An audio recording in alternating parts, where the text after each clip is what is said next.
Have you ever had something sitting on your desk or in your Google Drive or in your heart for years? A story that wouldn't leave you alone, but you couldn't quite get finished. Well, today's guest knows exactly what that feels like. She's a mom of three, a licensed massage therapist, an illustrator, and a creative who has always known she had something to give. But knowing you have a story and becoming the person who publishes it are two very different things. In this episode of the Children's Book Marketing Podcast, we're not just talking about writing a children's book. We're talking about what slows the implementation of the stories you want to release, what finally pushes them forward, and what happens when you decide your idea deserves to live outside of your head. And she didn't just publish a book. She stepped into a new identity, one that empowers children growing up in Spanish-speaking homes, and it helps to make them feel confident, feel seen, and to feel proud of who they are. If you've ever wondered whether finishing your project is worth the effort, let's talk about it. This conversation between myself and Sarah Diaz-Bastin is just for you. Let's dive in. And if you haven't already, subscribe to the podcast. I'm MICAELA, your host, and I want to make sure you don't miss a thing. Share this with someone who you know has an idea for a children's book in their head if they have been stalled, because this is designed to help get them past wherever they're stuck. Now, over to the episode. Hello, and welcome to the Children's Book Marketing Podcast. If you're just tuning in for the first time, welcome.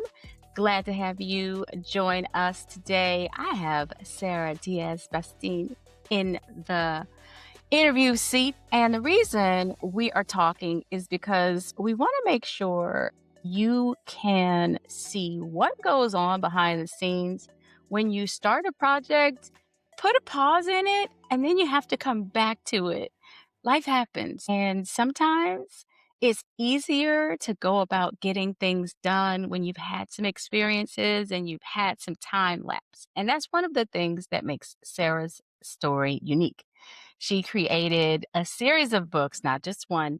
And I'm going to, of course, give her a chance to introduce herself. But when Sarah and I got a chance to work together, one of the things that really stood out is how authentic she is. So I know that's one of the things that you're going to pick up on as she and I are having this conversation. Remember, this is to inspire you so that you know if she did it and if I can do it, you can too. And it doesn't have to be because you have all the answers up front. Some things you pick up over time, and that's exactly what Sarah did. So before we get started, Sarah, introduce yourself, please, and let folks know what you were doing before you wrote your children's book and what your day to day kind of looks like that might be some of the reason why your project took longer than you wanted, but eventually got done. Definitely. So, hi, it's great to see you, and I'm so happy to be here. It's such a pleasure. This is my very first podcast, and I'm super, super excited to share with your listeners my process and everything that went into it, and hopefully inspire them on their own journey. So, I have always loved reading and art. But I never imagined that I would be a children's book author, an illustrator. I think it was something that, when you become a parent, all of a sudden you become introduced to this world of picture books. And I just loved it. And what really put me over the edge into kind of like, I'm actually going to take this thing on was that my son was struggling with reading. And it was just something that I had never personally experienced. And we had all the books and all the things. It was just something that he just wasn't very interested in. And so for me, I just really, just on a very personal level, wanted to write something that he would be interested in, that he would see himself reflected in, and that he would want to read. This was a pandemic project. We all had some of those or multiple of those. But my day job is I'm a massage therapist, and I wasn't able to work during that time. I instead was checking out tons of books from the library and getting inspired to write my own stuff. And so I did. I started writing. Then I realized I probably needed some lessons on writing and doing some online courses for writing. And then I started doing some sketching because picture books are so unique in that you have to really make sure the text flows through all 32 pages and make sure that, your sentences are just all in the right spot and then where are your images are going to go. And I was never intending to illustrate my own books. I was just like, "Oh, I'm just going to write something." But the more I went down that road, the more I was like, well, I'm already trying to figure out how to place images with my text and thinking about what would be good. In a lot of classes, we were even doing our own thumbnails. And I have a bit of an art background, but I'm not an illustrator. I just was like, okay, I'm just going to try it since I'm already starting to do these thumbnails. And I started to draw and then realized that I was going to need some drawing lessons too. So I got some drawing lessons and 1 to 2 years in, and I'm just sitting in a room full of words and pictures, but I don't know how to make this into a book.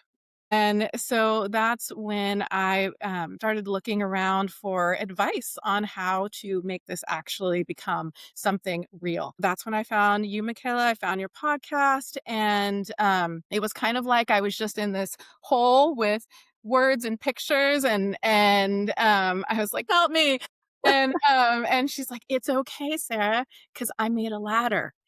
And she put the ladder down there, Yeah. and all I did was I took one step after the next, one step after the next. And, I'd really tried not to think about how big some of the steps were because for me, Mhm. there were a lot of places, which we can talk about later, that, I had some resistance to, but I just did one step after the next. And sure enough, reached the top and I have a book. So, You did, you did. Let's cue the applause because going through all the steps takes time. And I yeah. think a lot of people unrealistically believe that you can just take the idea, open your head up, pour it out, and suddenly it's going to come alive and you'll Right. know how to sell it and you'll know where to put it and you'll know who is supposed to buy it. And it doesn't happen organically in a way that's linear. It Yes. takes work. But I have to applaud you for something, Sarah, because a lot of people don't do this. A lot of people don't recognize that they may have an artistic talent that they can tap into beyond the writing that works well with their idea coming to life. The illustrations that you've shared with me do not look like someone who isn't a trained artist. They don't. Now, I have seen, and I'm not going to name names, people who said, "Okay, I'll just illustrate it myself." And they didn't go through what's necessary to develop in the craft the way that you did. But that's also a work in progress too. And so what you're creating now might look really different from some things that you create 5 years from now because your style will evolve. And some of the techniques that you've learned will pick up in new ways what you're creating for. So I really want to admire you for a minute and just take a step back on that because not everybody has the courage to do it. Thank you. I appreciate that. I mean, I think it also in some ways, I mean, I just had to laugh at a certain point because I did try to send some manuscripts out the traditional route, and I did get a little bit of agent nibbles and all this kind of stuff, but this traditional route just seemed also perhaps equally so time consuming that I started to wonder whether or not, and of course there's all the lack of control involved with that, but I started to wonder if I could literally teach myself how to use Procreate on an iPad, which I'd never done before, Mhm. and illustrate a whole book and get that all done before I would even hear back from an agent. So I mean, it just really I was just like, "You know what? I might as well just do it myself," and learn Good in point. that process. Good point. It's not for everybody. I think because we've always glamorized the aspects of publishing that involve having an agent and being with a traditional publisher. And thank goodness for the floodgates opening to those of us who didn't want to pursue that route. But finding in the time that you waited, that you could still be productive, that you could still take one aspect of the process from here to there without what you thought was needed as support speaks volumes. Not to say that the role that agents and traditional publishers play isn't valuable, Mhm, but it says a lot about your own ingenuity to make something happen. mhm. Yeah. So kudos to you for that too. Thank you. So what was it, Sarah? You listened to the podcast and you and I started working together.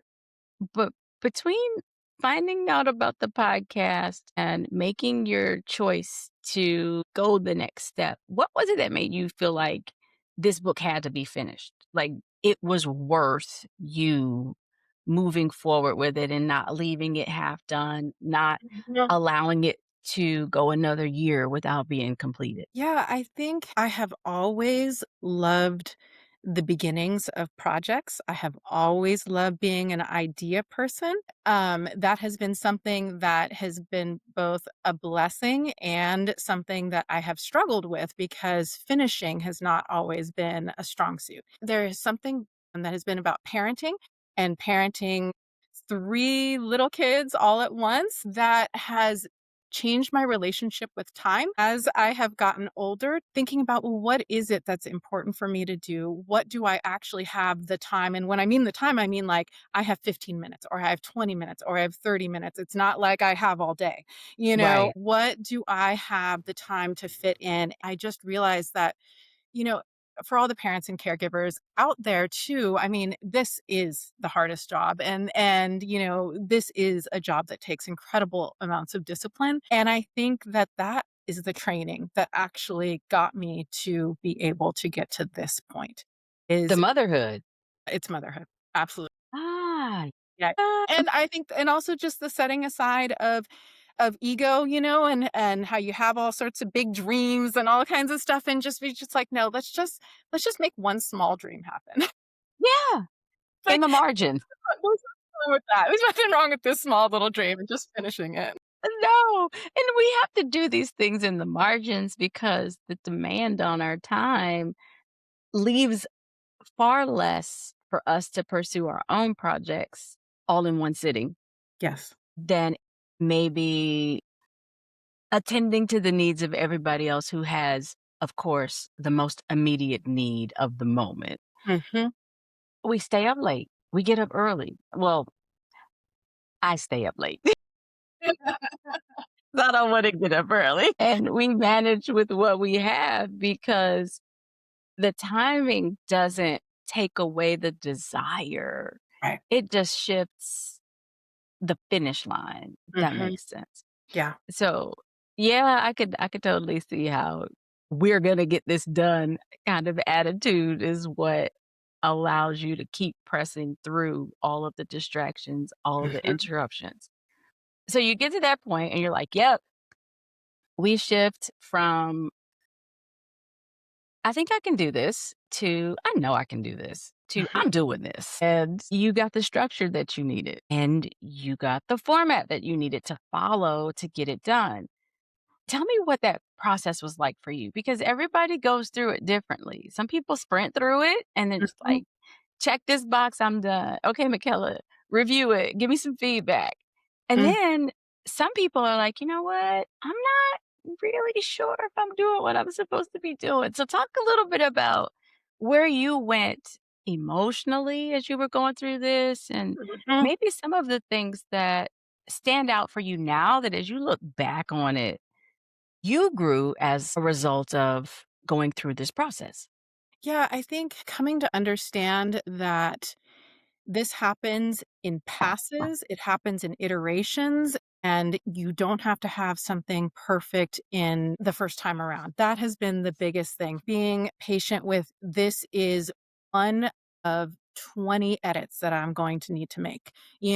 Today I'm just going through and erasing these little tiny marks that were stray marks on my it's just but when I was able to break things down like that and into these just smaller pieces and realize that the process just nothing about it is perfect and there's this constant need to revisit and even a year in I go back to the manuscript and I realize after having yet another sort of little editorial advice it's like oh this needs to be tweaked some still if I need to change a little thing about this or this spread is going to need to be shifted a bit. Having to sort of emotionally be okay, especially when you have such limited time, you never want to feel like you're throwing time away. At the end of the day, you accept the things that are not going to be perfect about it. Yeah. But you know that you've done as much changes as you possibly could to get Yeah, it. and you gotta give yourself grace Yeah. because this is something that a lot of people say they wanna do. They wanna publish not just a children's book, but a book. Yeah. Wanna publish something in this lifetime, and I can't tell you the number of people that I've met who have gone decades with an idea that they've been sitting on. Mhm. Yours is unique, and we keep talking about the book, but we haven't talked about the book. So let's talk about the book. Talk about Kiss-A-Dilla and why you felt like this was the story you wanted to tell now.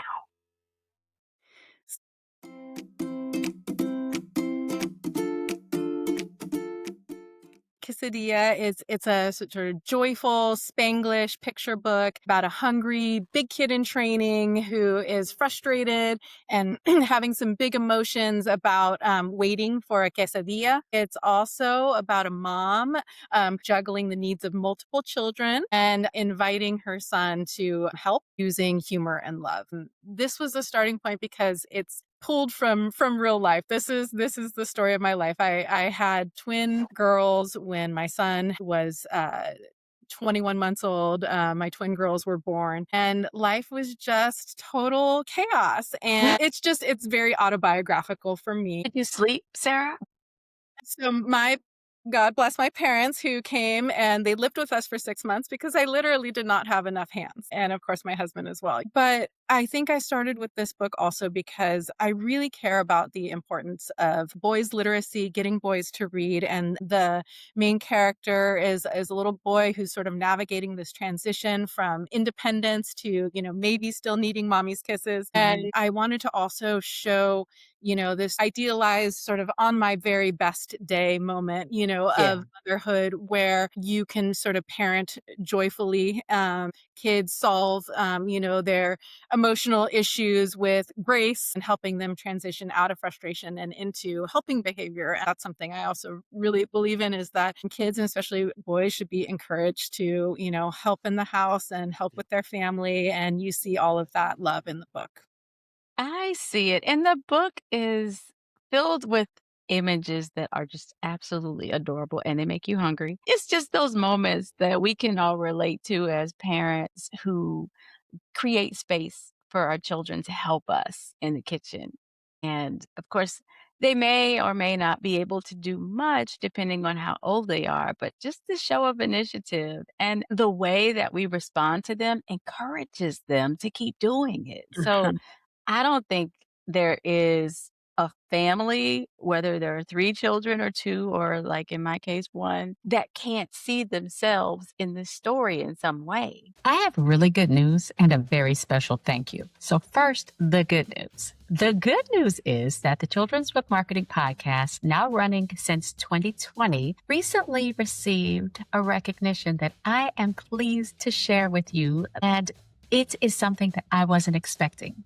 Received a note from Spot that we made the top 25 list for book podcasts. Yay! I am overjoyed about that. That means I owe you a very special thank you for tuning in, for staying abreast of what we share here, for taking what you're learning and doing what you need to reach more readers. And so that's one part of my very special thank you.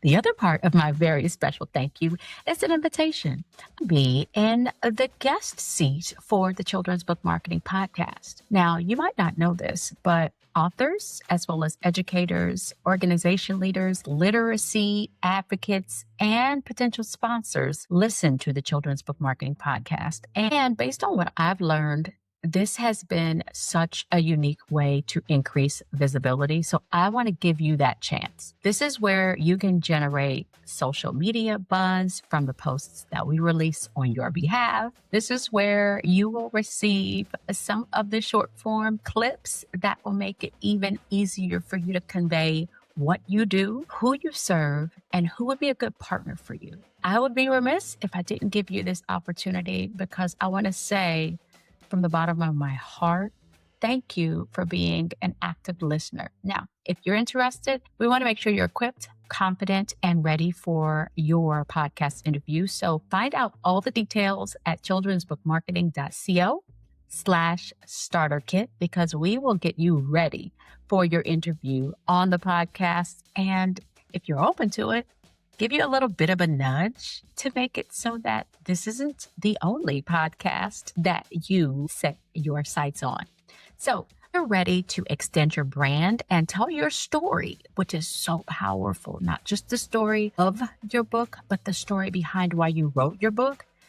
Definitely meet me on the other side of this seat as a guest on the podcast. childrensbookmarketing.co/starter kit is where to go. Now, back to this episode.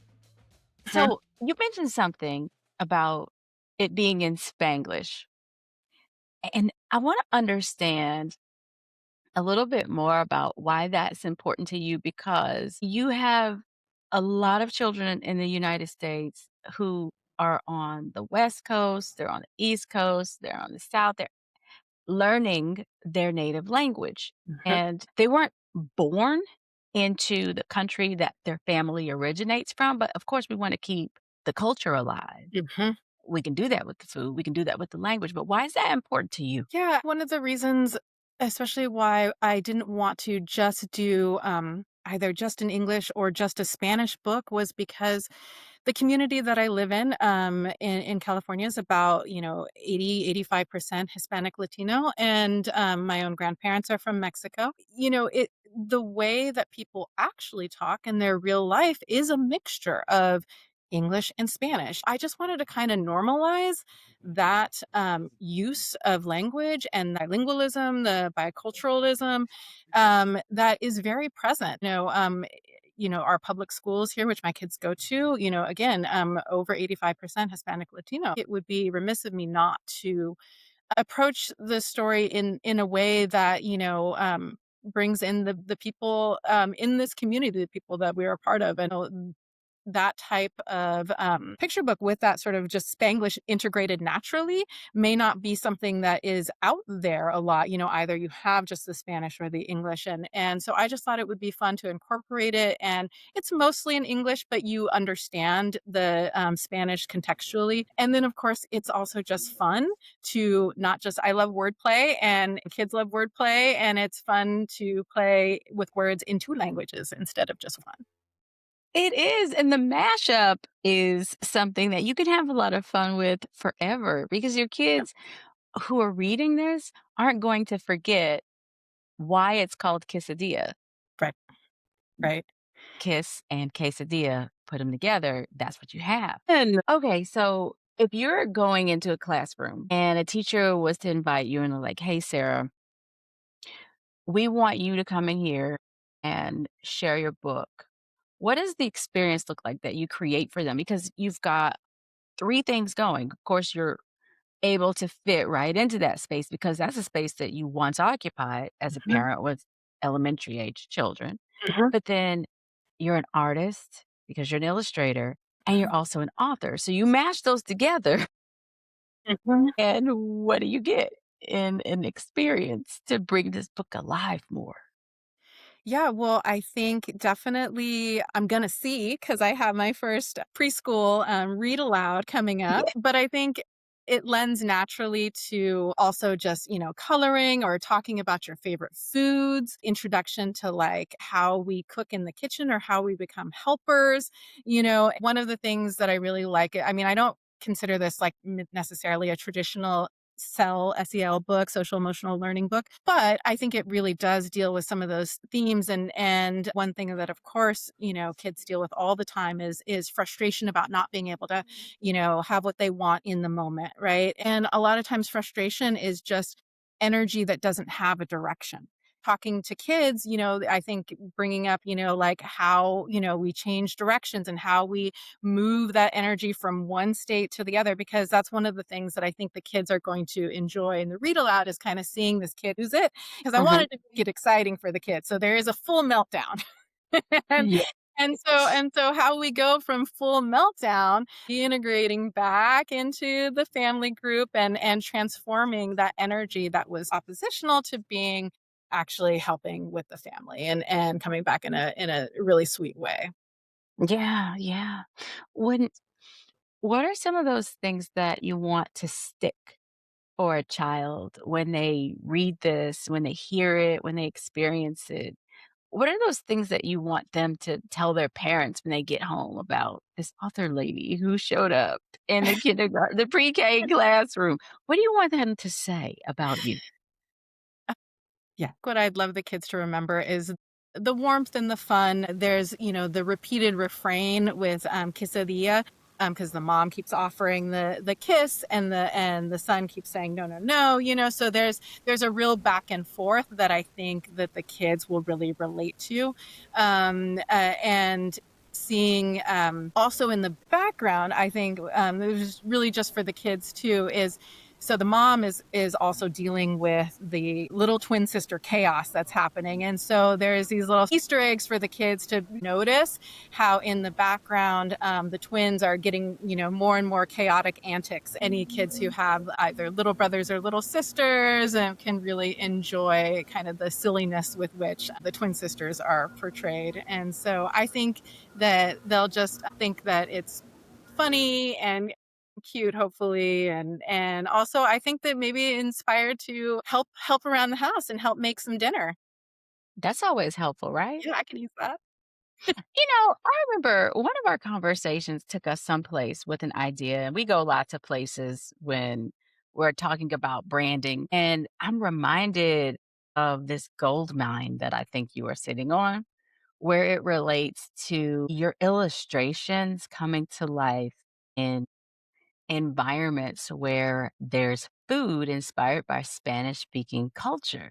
And I say it that way because the language is different for every country that, Mhm, and you've got certain cuisines that are going to be based in Cuban culture. You've got different that are going to be based in Mexican and Puerto Rican. And I, for whatever reason, envisioned your art on the table at a restaurant to give kids something to do while they're waiting. And Imma tell you why.